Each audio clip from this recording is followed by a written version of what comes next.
So, a very warm welcome to the British Business Podcast. Our latest episode is here at the Steam House at Birmingham City University in the wonderful city of Birmingham.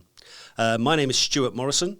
I'm hosting today, and I'm delighted we have an excellent guest with us today, Matthew Kenworthy Gomes, of the Chief Executive of Pride Cornwall. So, Matthew, good morning and welcome.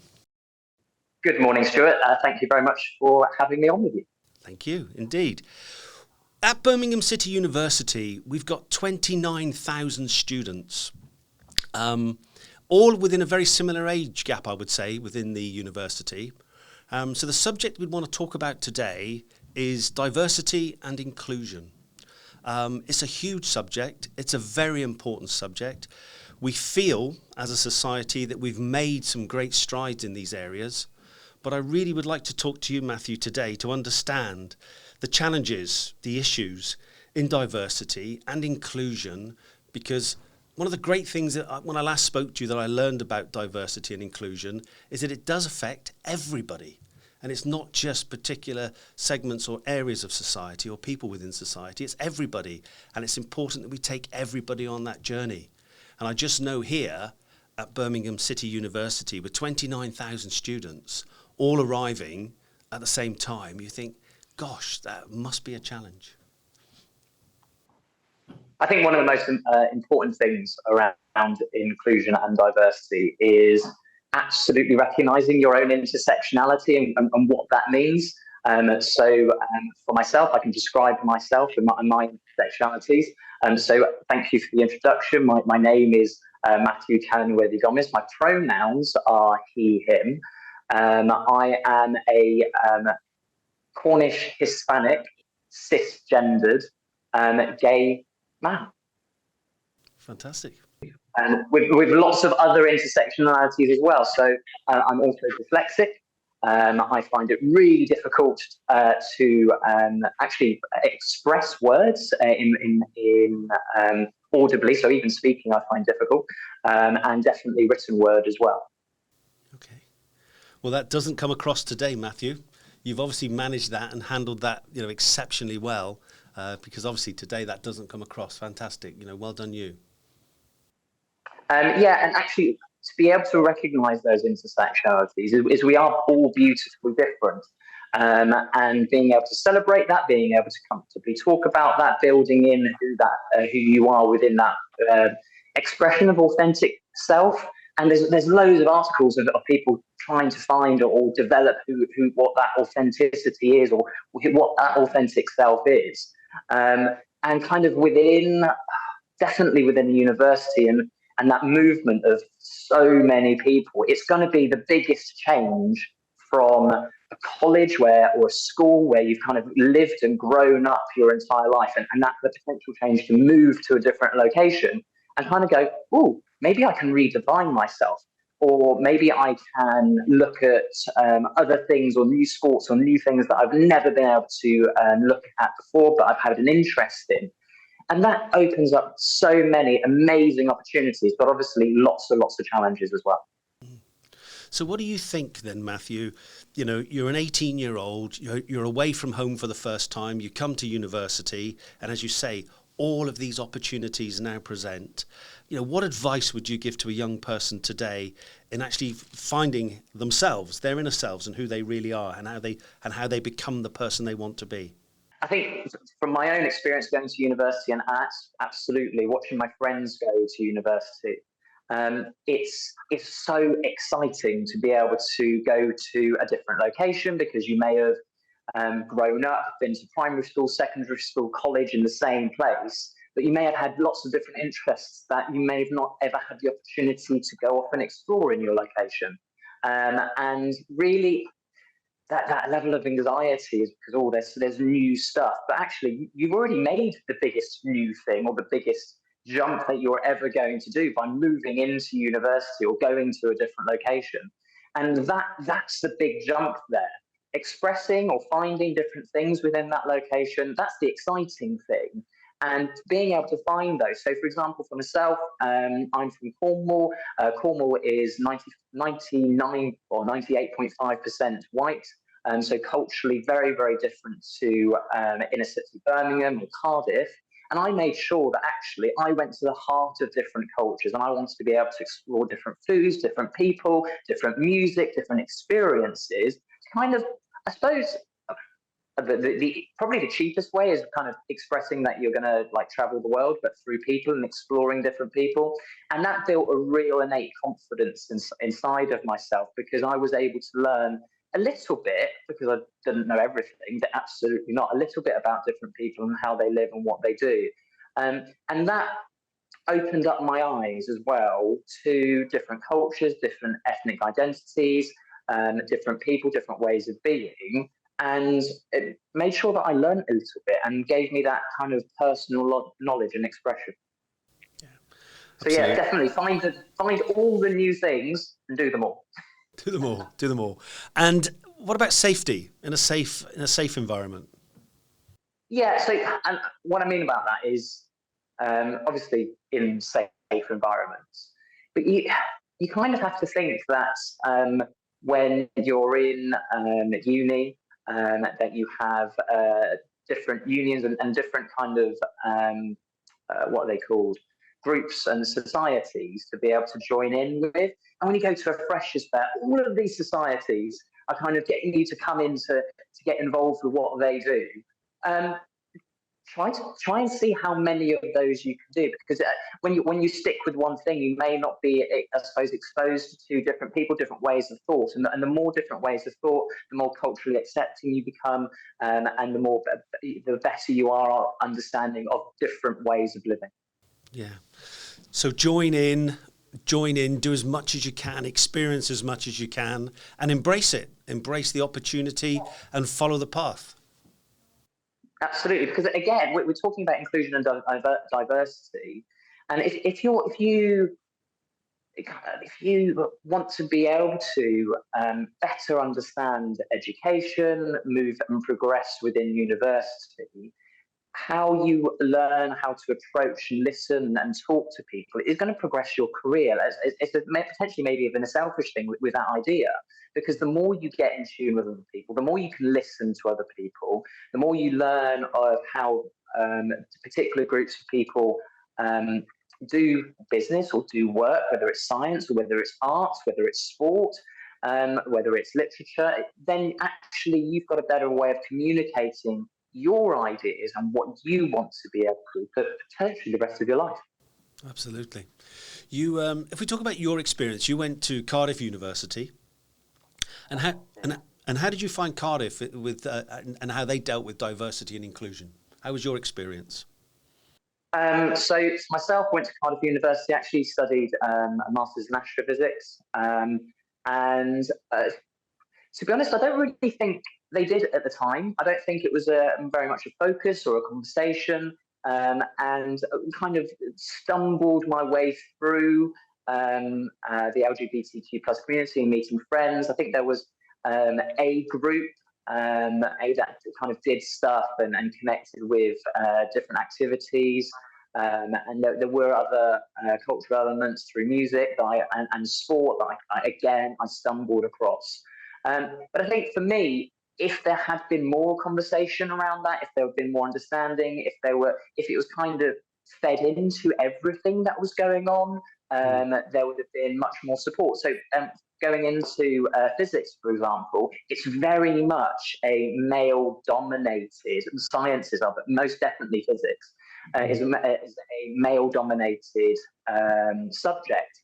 And we need more women, we need more non-binary people to access physics, because again, we need more diversity of thought, because if men are all together, potentially there is only one way of thinking, and there's little diversity, there's little changes. And look, one of the most amazing people was a physicist, Einstein, and he absolutely said that if you keep doing the same thing over and over again and expecting a different result, that's the definition of insanity. So you've got to change things up, and we need different people within different sectors to change things and be innovative. Yeah. And I think we all recognise today I feel it's certainly happened. I think we've made great advances in becoming all-inclusive and understanding the value of having a contribution from everybody and an input from everybody. Let's talk and move that on a little bit into talking about something that I'm very passionate about and concerned about, which is bullying.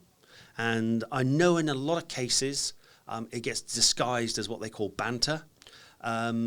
I'm not overly comfortable with that. I spend a little bit of time in the sports world, and I saw it at first hand there. Again, let's go back to university life for a moment. What advice can you give to people about this subject of bullying, recognizing it and dealing with it? What advice can you give people today? Look, I think it's a really, really controversial subject when we talk about the elements of, it's only banter, and what bullying looks like.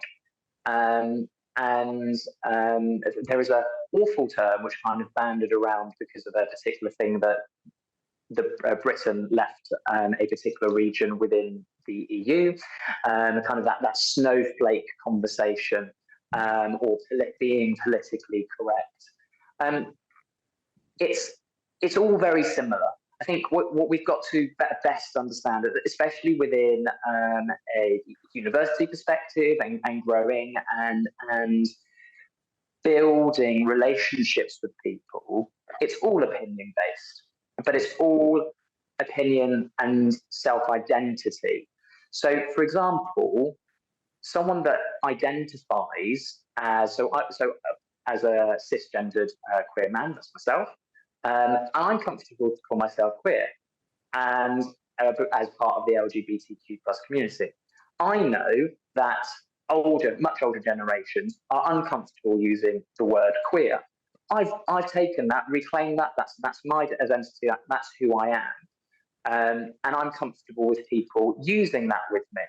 However, I wouldn't use that with dialogue with older people, because I would ask them how they identify, how they want to be able to be expressed, how they feel comfortable with their terminology and what they use. And that's really, really important, because then if you want to have that conversation with banter, I say banter lightly, when having fun is actually, you are then having the support and the camaraderie between two people. When you enter into another person, or when you have another person within that conversation, you've got to do that all again. You've got to understand who that person is, how they identify, and how they are. Because when you look at mental well-being, when you look at mental health included, if you use a wide-scaping, like banterish comment that's directed to one person, you don't know over the last 20, 18 years of that life if that person has had that comment thrown at them as a really derogatory comment to make them feel uncomfortable. Yeah. Because then that brings up all sorts of elements of trauma that might put them into an anxiety position, that might stop them doing or feel comfortable about the thing that they're doing at that time. And there's so many different terms, there's so many different elements. But when you look at, I want to talk about sometimes maybe the elements within British comedy as well, where people are, it's only banter, it's only banter. Actually, that banter hurts. And that there is that thing as well, sticks and stones may break your bones and words will never hurt me. Physical violence is definitely wrong. And actually words is just as powerful, and it stays and bruises and reminds you of trauma and conversations that happened 5 years ago, a year ago, 10 minutes ago, whenever it was, that hurt you personally, that you may have never spoken about before, that you may have not shared with before. So you don't know that thing that you've said that was in jest would have hurt someone else. Yeah. It's such a difficult one, isn't it? I mean, just thinking two things there. First one is, I wholeheartedly agree that it's about being comfortable with each other. And I think, as you said, by introducing yourself and asking somebody else how they would like to be introduced, and making people comfortable, I think, is very important to start with. I think getting that clear is very helpful. For me, it's about, this psychological, I call it psychological warfare that takes place. And it could well take place at university. And it's far worse. I mean, I'd rather take a punch on the nose any day of the week. A punch on the nose and it's finished. Psychological, torment and psychological warfare, as I call it, is very, very painful. And you've no idea the damage you're doing to somebody, the psychological impact you're having on somebody. And it's something that, I think we have to get out there on the table and we have to talk about it. People must become aware and conscious of this impact it's having on people, and it's having on their lives, and it's having on their mental well-being. Because, the statistics are that 1 in 4 of us, I'm sorry, I believe it's 4 in 4, all of us at some time or another, whether it is a little worry that manifests itself into more anxiety or worse, depression. But, so much of it is psychological, and the words of others really, really impact on people. And it's something that, I think we really have to talk about and get out into the open, recognize it, and people have to be listening for it and aware of it. And then we have to put a stop to it. We really have to put a stop to it. And then I think there has to be the help and support, the help and support available, that people can go and get the right help, support and assistance they need. It's so important. Yeah, and actually, it's that, it absolutely is. And when you have had that trauma through words at any point within your life, and someone says another thing and it might trigger it,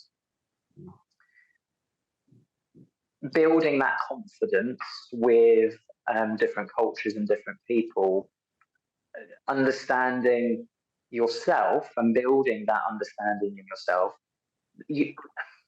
however difficult that is, it's having that moment to say, actually, I don't like that being said, and having that confidence to say that. Because in reality, again, that person has grown up within a cultural setting, within a sports setting, that maybe some of those terminologies are acceptable, and they don't think they're doing something wrong.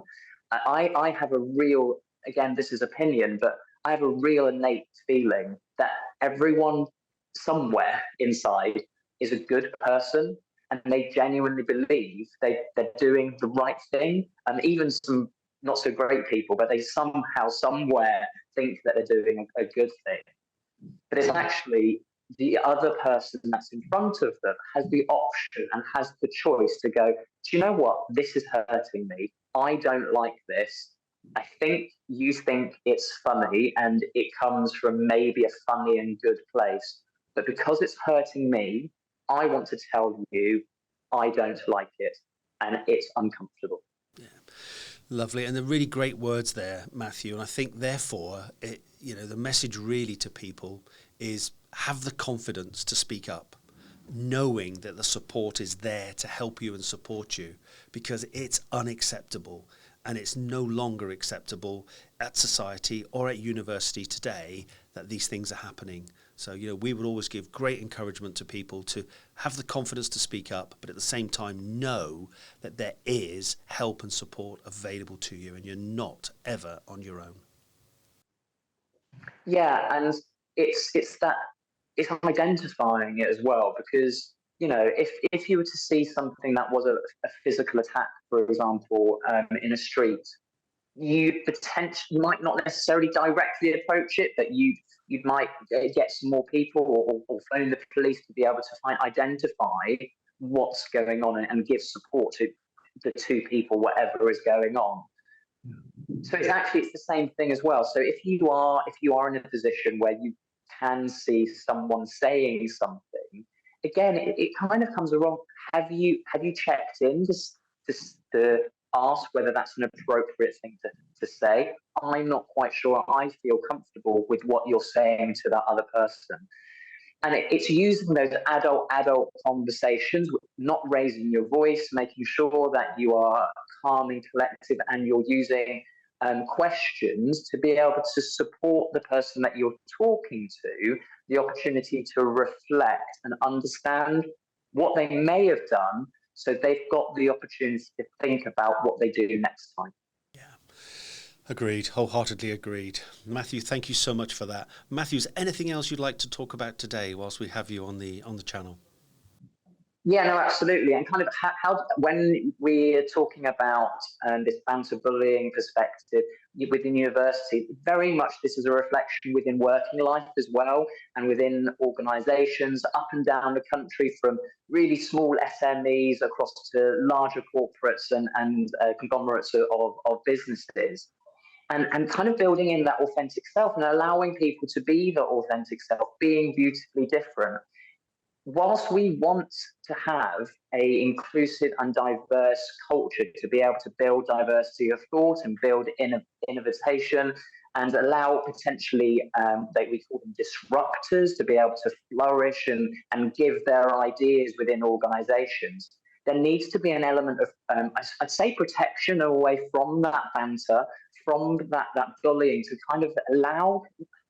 It shouldn't be an allowance, should it? Because we should just be able to be free in our mind and be our authentic selves. So it's just making sure that we have the ability of being our authentic selves, have that freedom of thought, have that those safe spaces of conversation, but also always identifying who that person is, where that conversation, what you want out of that conversation, and creating a safe dialogue and ensuring that there's not only policies and procedures, because that's a tick box, but actually making sure that it works on the ground and there's a cultural acceptance of brilliant people doing brilliant things and are safe doing it. Yeah, absolutely. Hear, hear. Let's talk about the workplace. So we talk about the workplace, and we think, again, I think that we've moved on in the workplace, in the realms of diversity and inclusion. Have we made that progress, Matthew? What do you think from your side? And so, yeah, reflection on what I've just said with the policies and procedures. Mm-hmm. This is going to sound a little bit directive and a little bit harsh. So it was 100 years ago that the suffragettes, I can never say that right, won the right to vote for women. It was in the late 1970s that homosexuality was decriminalised. Over 100 years ago, a disabled person potentially would be put to death within the UK. Yeah. Now, there's laws that have come in to recognise different intersectionalities and protections of those laws, like the Equality Act 2010. But stigma stays a lot longer than those changes of laws. The processes and policies and procedures that organisations have developed are not actualised. They are created in a way that are given a tick box. Thank you very much. Here's my e-learning module, for example. I'm not saying that e-learning modules are bad. They're great for information. But do they give a reflective empathy, change management to support that person to better understand different intersectionalities and cultures? No, they don't. They give an example of what to say and what not to say. They give advocates an opportunity to go, yeah, absolutely, I already do this. And then someone else that doesn't care about that particular situation or that particular group of people or intersectionality, an opportunity not to listen and not to support.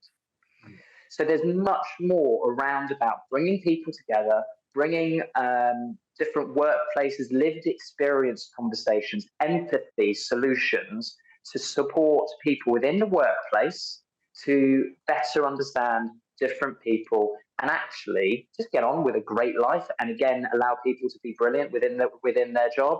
So there's much, much more to do. And then when you reflect on that and support that with mental health and mental well-being, you have people that thrive every single day and want to work in that workplace and want to do more, rather than people that just go to work 9 till 5 and that's it. See you later. Yeah, absolutely. I mean, the area for me that I think needs more help and advice and support in the area of diversity and inclusion is the SME market. Because what I see big organisations and big companies, they've got the resources and the people, and with respect, they've got the money to be able to throw at it to bring qualified, educated, knowledgeable people into the workplace and support the workforce. But in an SME, that's never always possible. And therefore, I was an SME for 35 years. What I need more help. I need education.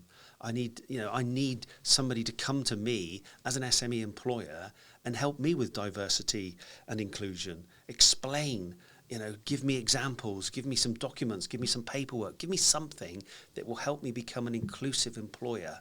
Because I need those skills, I need that diversity. And I'll tell you why, because my marketplace is diverse. And you're not selling your goods and services into one sector anymore. You're selling it into the wide community. And that community now is very diverse. So as a business, you've got to recognise that. You have to recognise it. So for me, I want to see more help out there, helping and supporting, educating SME businesses so they can become an all-inclusive organisation. I might flip that on the head a little bit as well, Stuart. So whilst you've got people coming to you, I think what the best thing potentially an SME could do is go to that particular community that you want to support and recognise. So different intersectionalities, but when you look at different intersectionalities, when you look at people from different ethnic heritage backgrounds, when you look at the LGBTQ plus community, when you look at people who are disabled, all of these groups have a really uncomfortable common thing, and that is they are all socially, economically disadvantaged in comparison to mainstream cultures. So what do you do about that? How do you support? How do you identify and how do you build potentially a brand, or how do you support particular communities? Go to them. Yeah. Put your office in the heart of that community that you want to work with. Spend a day within a community hall or a cultural hall. Because we don't need offices in one set place anymore. Have a day in a community hall to identify challenges, to support community, even to recruit and mentor people from different communities. Because if we're saying that, we want to have diversity of thought and inclusion to be able to have a inclusive and diverse workforce, and expecting them to come through, for example, recruitment programs that are online or from LinkedIn, you're not going to get the best people. Okay, you're going to get the same people doing the same things. Go to them, recruit from people, get yourself in front of people, and have the joys of meeting people again. Don't stay behind a screen or in that same office. Waiting for it to happen. Go to them. Don't wait for them to come to you. Yeah, that's exactly, Matthew, the advice we need. That's brilliant. I mean, that's exactly the advice we need. Be brave, be bold, go out there and engage with that community. And as you say, you'll be surprised what you find. And I'll tell you what, you'll be delighted also with what you find. Yeah, absolutely. Okay. That's fantastic. So I think, Matthew, that was wonderful. Thank you so much for your time today. That was brilliant. On behalf of the team of the British Business Podcast, I'd like to thank you very much. And for our viewers, we'll see you on the next one. Thank you so much.